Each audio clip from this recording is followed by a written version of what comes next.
Well, welcome to Voices of Women. I'm your host, Kris Steinnes, and the founder of Women of Wisdom Foundation.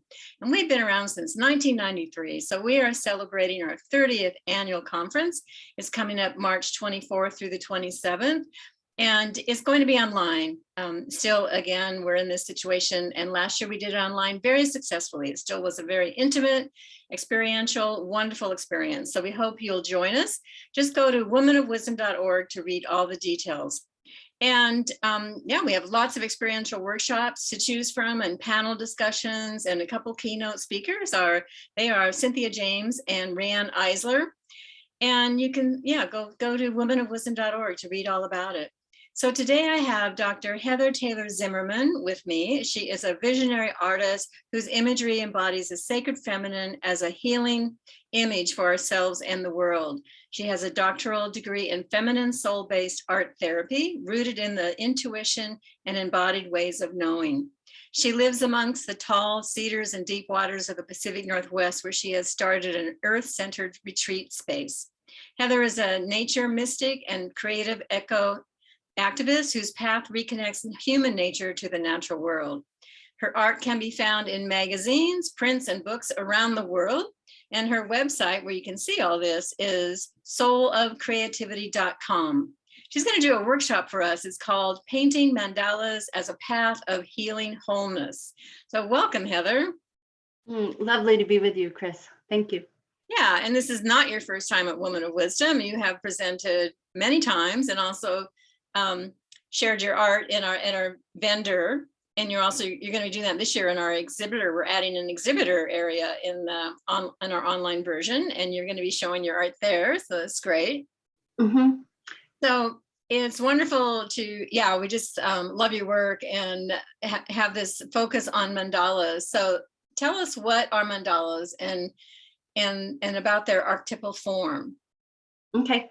So mandala is a sacred circle, or sometimes a magical circle. And manda means energy or essence. So it's a container for energy or essence. And that's why I love the womb comparison. And the circle is, of course, this archetypal form. Carl Jung called it the archetype of wholeness.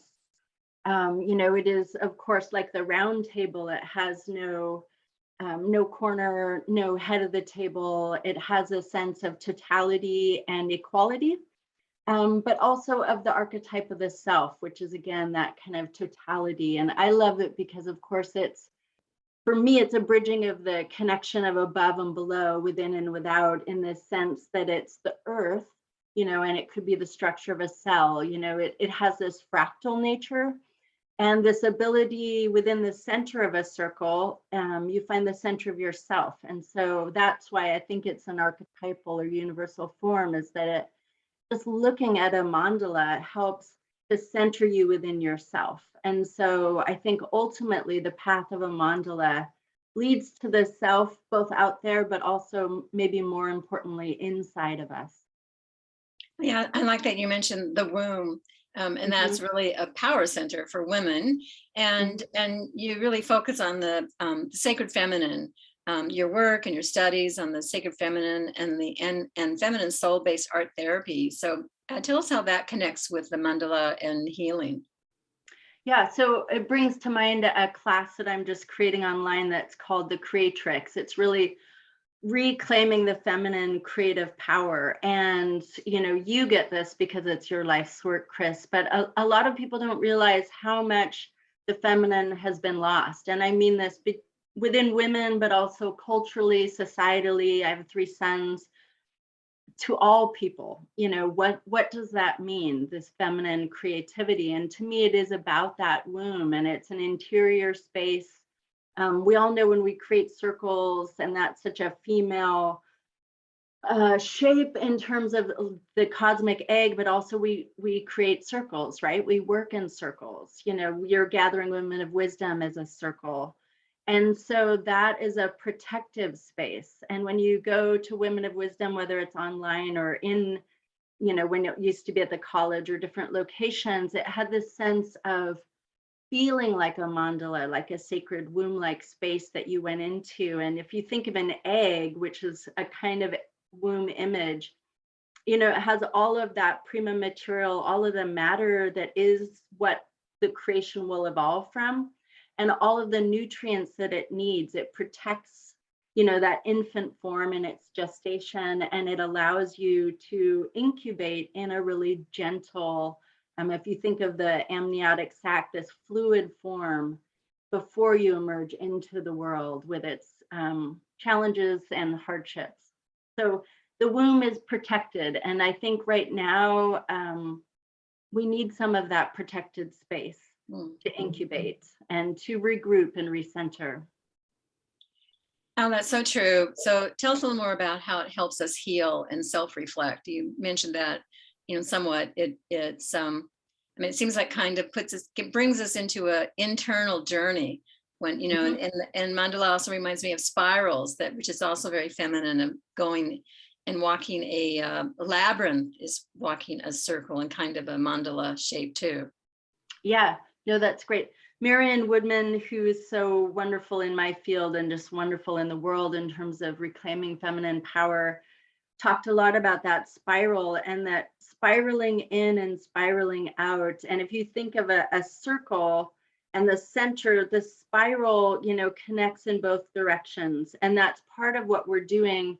Like in the workshop that I'll be leading, we're going to spiral in. And then, of course, we have to come back out into the world. But the spiral connects that point from the center to the outside. And I like the mandala because I think that's what it's doing, is it's centering us. But then there's this powerful paradox and almost magic of the mandala. When you're at the center, you're connected to your center. And if you think of that, automatically centers us, even just saying that, or if people look at mandalas, they've done studies, it centers them. When you're centered, you're more agile. You're in your center. It's like your power center, you're stable. But then when you're in your center, you connect to your whole world. And so there are different quotes. William Blake says the vegetative universe unfolds like a flower from the center. Mm-hmm. So there's an archetypal truth that when we're centered, we're connected to all life because we're in that center. There's another quote that's the periphery is nowhere. God, or a circle, is a periphery that's nowhere, but a center that's everywhere. When we're centered, there's this omnipresence to it that you can't maybe think about, but when you get centered, it makes sense, Yes, and I know. I've done I've probably been in your workshop. I don't know, but I've done some mandala drawings, and it's kind of a place to put symbols. And sometimes it's unconscious. You don't even know what you're drawing. You get in a meditative state, and then you look at it later and you can see, you can meditate on it, but you can see, oh, that represents this part of my life, or this aspect, or this in the world. And so we're actually don't even know it, but we're putting symbols inside this mandala. Yeah, and that's what I think is so great, is that a mandala is trance-inducing. It is when you look at it, and they call that like a yantra. So a mantra is an auditory sound that we intone that can put us in a trance state, and a yantra is a visual equivalent that puts you into a trance state. But when you create it, it does too. And so I think that helps with that unconscious part. And so that's part of why it's like a womb, is that something's born in it that is unknown to you, really, because when you create it, you tend to get in this, sometimes they can say things are mantra mystic, but they essentially put you in this trance-like state where you are creating something unconsciously. And then it's almost like you meet it for the first time when you see its symbolism. And it's communicated through that kind of womb that's outside of us, but is also a part of us. And so that to me is the most powerful part, is the part you don't know, that comes to you and you see it birthed almost like you would birth something, and it comes out of you and you see it for the first time. Yes, it's beautiful. Well, and you did mention, there's times we're in this, seems life can be pretty chaotic. So a lot of art emerges. We're in this sort of chaos personally and also culturally. And so how does that, how do you see that play out in emerging in art? Mm-hmm.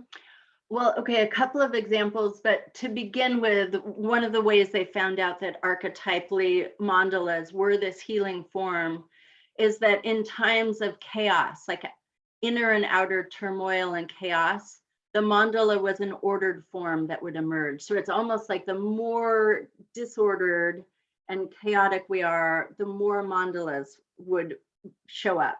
People would create them as this kind of natural intrinsic healing form. So that being said, we have ecological and, almost like crisis on every level of the scale right now. So it's this healing form that I think is emerging for us. And I almost look at it as stepping stones to that circle form, is that it can guide us forward, this inner guidance that emerges through these mandalas. And one of the things that I've done over and over actually recently that is not what we're doing in the workshop per se, but will be an application of it afterwards, is creating mandalas, earth mandalas, on the ground as a form of ecological earth prayer. Because I think that that's part of what this whole mandala is, again, connecting our nature to nature and the womb of the earth, is finding a way to align with that creatrix energy of creating with the earth. And that, I think, is really the heart of what feminine nature and feminine creativity is. Yeah, that really blends like your work, because in the bio you talk about the nature work and the feminine work and this artwork, and it all comes together.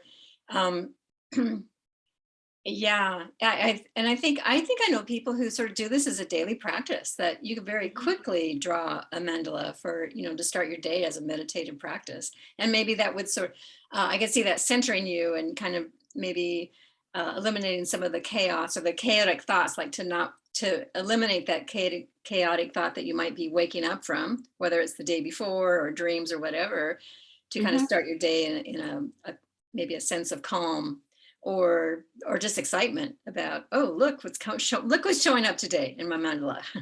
Yeah, it's at its heart, it's obviously it can be described so many ways, but it's like a mirror that you look into. Sometimes people describe it as, and it's an alchemical container. So if you look at it every morning and you create a mandala, it's a therapeutic container for healing, for your dreams, for your life. Jung started to do that when he was actually a medic in World War I, to process, probably all the chaos of the violence of the war, because it's both a personal and a collective form as well. Oh yeah, so true. Yeah, and it is. Yeah, when sometimes we don't know what collectively we're picking up, unconsciously and consciously we're picking up the collective consciousness of what's going on around the world or people around us, and so Yeah. it speaks through doing this kind of art too.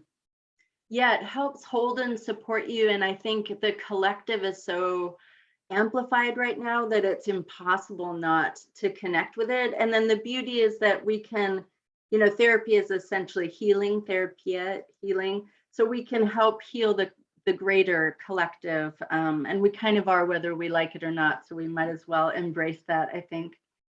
Yes, that's true. That's what Woman of Wisdom is about. As we share our story, we personally heal, but we heal others around us, because as they hear our story, they recognize parts of themselves and have a healing there too. So so then part of the structure of a mandala in creating one, you sent me note of the squaring of a circle.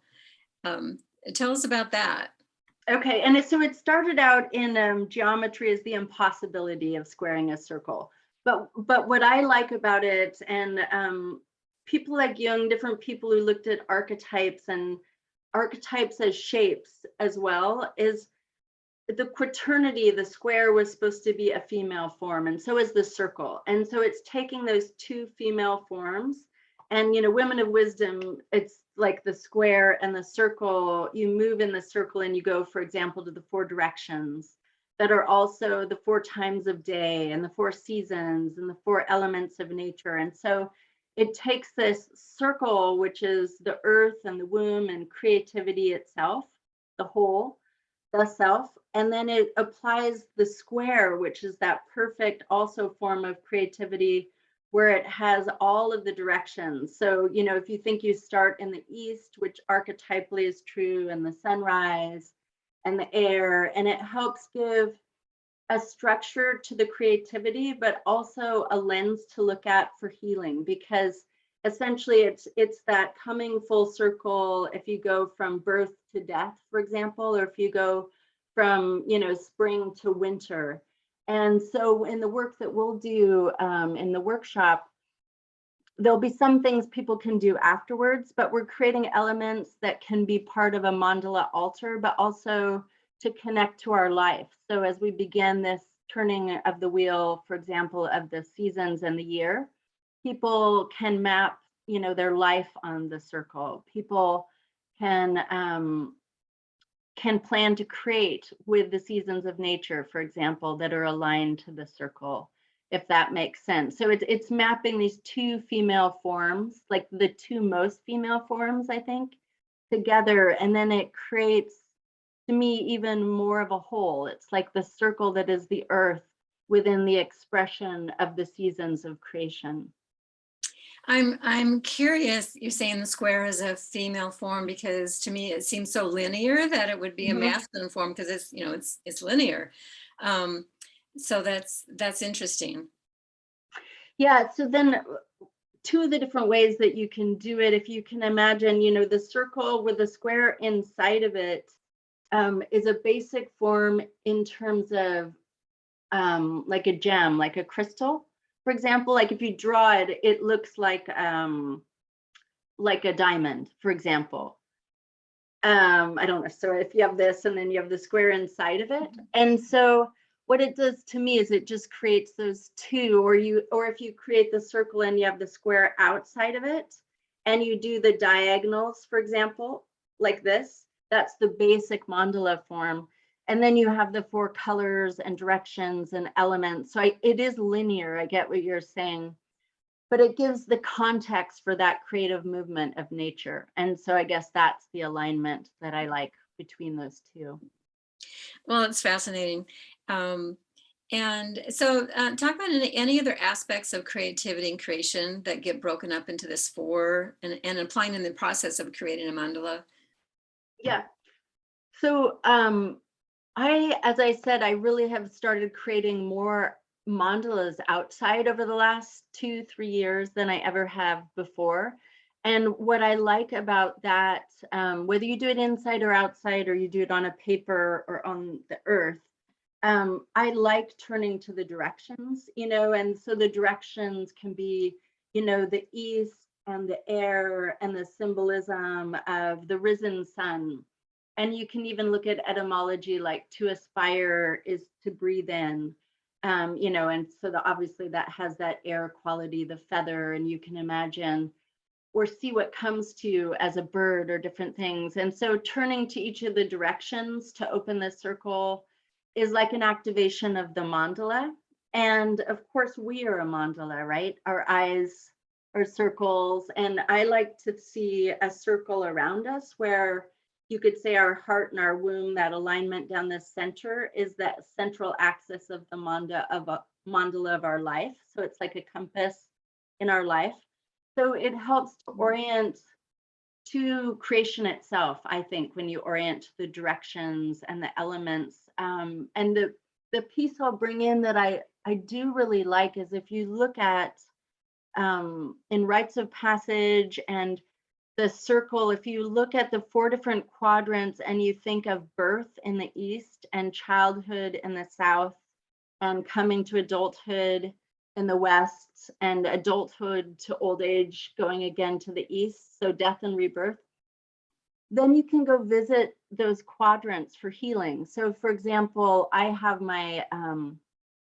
some primary wounding in my childhood. And so in a linear model, I can't get back there. But in a circular model, I can return to my childhood for healing and then can kind of, again, turn the wheel and revisit not only healing wounds, but also the wisdom, you know, revisit maybe people who died in that quadrant of my life. So it gives you access to what in a linear model is in the past and inaccessible. Yeah, it's wonderful work. And yeah, I think given these past 2 years, we've definitely been in an internal structure in ourselves and in our homes and not going out as much. And then we start to go out, and then what COVID happens again. So now we're going back inside. So it's almost like a message. We need to be staying inside right now. There's internal work to be done. There's healing work to be done. You know, and our houses are square, but I'm a circle inside my house. So anyway, I just brought that image. I just came to me like, oh, I'm in the square, you know, houses are, I mean, sometimes they're rectangles, but mine's pretty square. The rooms are often square. So it's interesting that we are in this time and place that is causing us to, requiring us and calling us to go on that inward journey and decide what's important now. Right. And so I think even doing this drawing process of a mandala is also going to bring forward those elements of, well, like I said, the healing aspect. You know, probably many of us are reviewing our life, right? And where do we want to go forward from here? And you know, we know we're not going back to the same old, same old.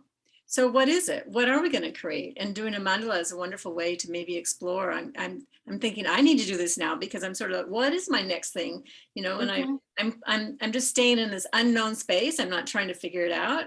But I think I know that drawing and meditating and then drawing afterwards kind of brings forward a lot of creative thoughts and inspiration and go, oh, there you go. And so now I'm thinking, okay, I got to do a mandala. Yeah, no, it's a vision quest, you know, in a different form, I think, you know, and I do think this period of death and rebirth that we've been in with COVID,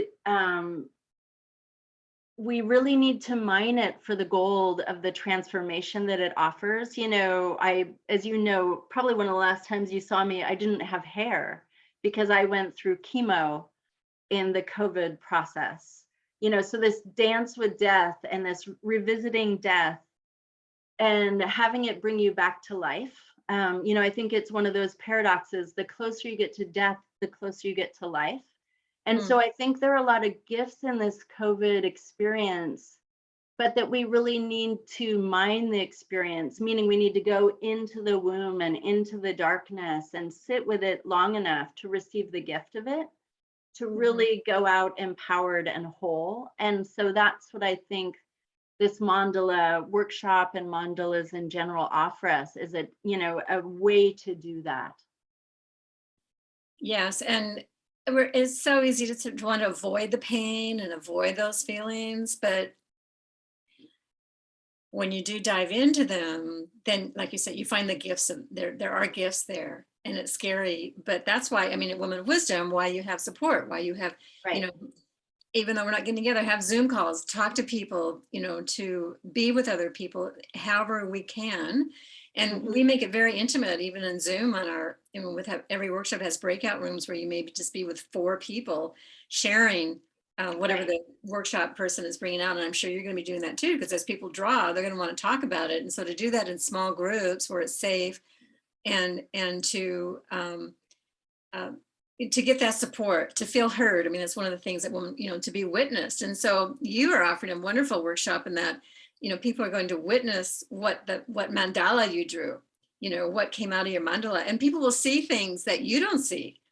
So that would be why a breakout room in your workshop would be so fantastic, because I know when I paint something and I see what I see and somebody else says something and then I go, oh, I didn't realize that was there. And then there's more to explore. Yeah, and in a very real way, when you have a circle of people, you know, because you can all hold up, even in Zoom, you can all hold up your image, and it helps to fill out the vision of what everybody received, because we all are one circle when we come together, you know, one mandala. And so, yeah, it gives you a chance to see from multiple perspectives. Yes, that would be that collective. There could be a very common theme with a group of people, what comes out, and you know, seeing those common themes, that would be wonderful. So we're getting close to the end, and I'm just one last word of what you want most for women to know today. That within us we have this potent womb to return to. And I think so often, this is just what is coming to me, but so often we're not held in the womb in ways that we wanted to be, but that we can return to our own womb to heal ourselves. And so that this is a chance to do that, and that this time really calls for that. Yes, great. Thank you so much, Heather, for being here today. Oh, you're so welcome. Thank you for the work you do always. Yeah, well, so glad to be part of the conference. And so everybody, you can read more about Heather at her workshop, soulofcreativity.com. And also check out the workshop and all the other offerings we have at womanofwisdom.org.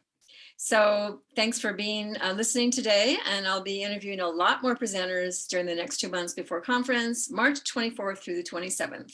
Thank you. Thanks, Kris.